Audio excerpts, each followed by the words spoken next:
here at our Barnegat Light Restoration Project, and this is a project we're extremely proud of for many reasons. The first is the cooperative effort that got us to this place. This is a joint effort between the Conserve Wildlife Foundation of New Jersey, Rutgers University, the United States Fish and Wildlife Service, the United States Army Corps of Engineers, and of course the Division of Fish and Wildlife. This project began on a cocktail napkin 2 decades ago by a man named Todd Pover who works for Conserve Wildlife Foundation. This was a dream that he had hatched to bring this site back to its former glory, where it hosted many pairs of black skimmers and least terns and piping plovers. So this project is particularly exciting for me. I've been doing piping plover work for about 25 years, and going back 2 or 3 decades, this is one of the more important spots, not only for piping plovers, but we had large colonies of black skimmers and terns here.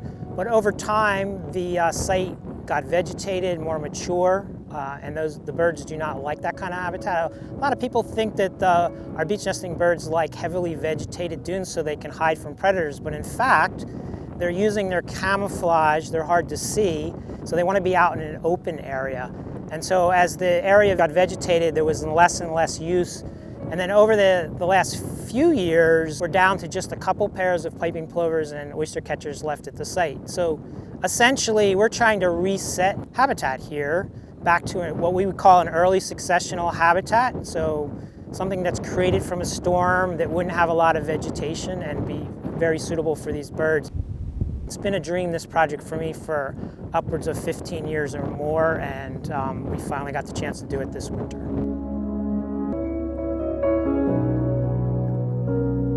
So in the early 90s, where we're standing in Barnegat Light was pretty much water. And then the Army Corps in the early 90s put in the jetty over there to stabilize Barnegat Inlet. And when they did that, they sort of stabilized the natural coastal dynamics that were features of this site. So in doing that, all of this sand accreted, and then vegetation grew in this location. And so as part of the mitigation for lost beach nesting bird habitat, to do that inlet, the Army Corps was charged with providing some funding for restoring habitat or maintaining habitat in this area. So, we were able to do this project in 2 phases. The first step, which took place in the winter of 2018 and 2019, was to clear all of the vegetation out of this area. We ran out of time before the birds were coming back, and so we had our nesting season 2019 was a wonderful success. Birds were here using the habitat, and it was clear that we had created something and designed something that they were enjoying. The second phase, which took place last winter 2019-2020, is what you see here behind me. This is the pond feature of the restoration area. This is critically important for a species like piping plover. These birds are what is known as precocial. That means those chicks are hatching, and instead of the adults bringing food back to them, those chicks are responsible for feeding themselves. They have to be within a day or 2 of hatching. Teeny tiny little birds weighing the equivalent of about 8 pennies be able to get themselves to areas that have enough habitat of foraging available that they can put on weight and survive.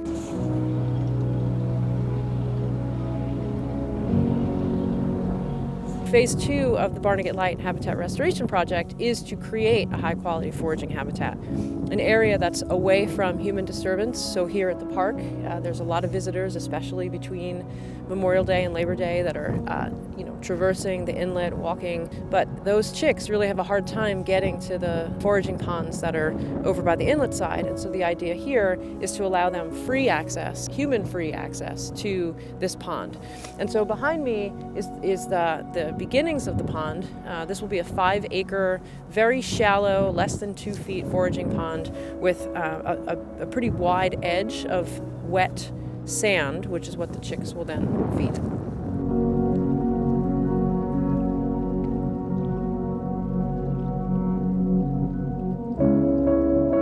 Prior to this restoration area, any birds that nested along the sandy strip that existed previous to us, they would have to go out to the jetty to forage.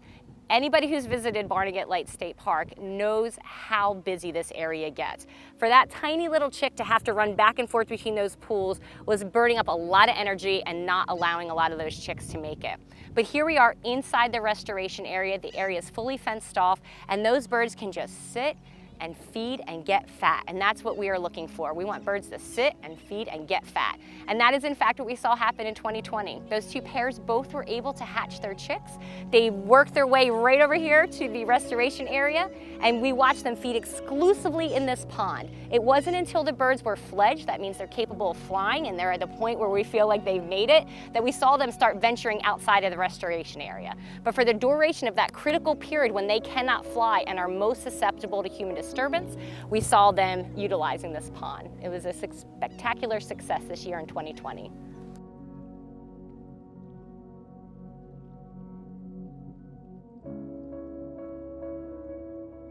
We are now at the tail end of the 2020 breeding season. So most of our piping plovers have already headed south. We've even gotten reports of some of them on their migratory pathways. However, if you look behind me, you can see that many other species are utilizing this important area. Of course, gulls are here, but in addition to that, you can see some of our Arctic migratory shorebird friends are also utilizing this area. Any place that you can find along the coastline that does not have people on it, you are definitely going to see birds utilizing it if it has good foraging habitat. And that's what we're seeing at this pond. So in addition to the benefits that we're seeing to our endangered nesting birds, we're now actually seeing benefits to many other species that are passing through the area. They have these long migrations that they're basically going from the top of the planet to the bottom of the planet. And the Barnegat Light Restoration area is now offering a safe haven for them and a place that they can continue to build their weight as they make their way south. We're considering that another huge benefit of this project.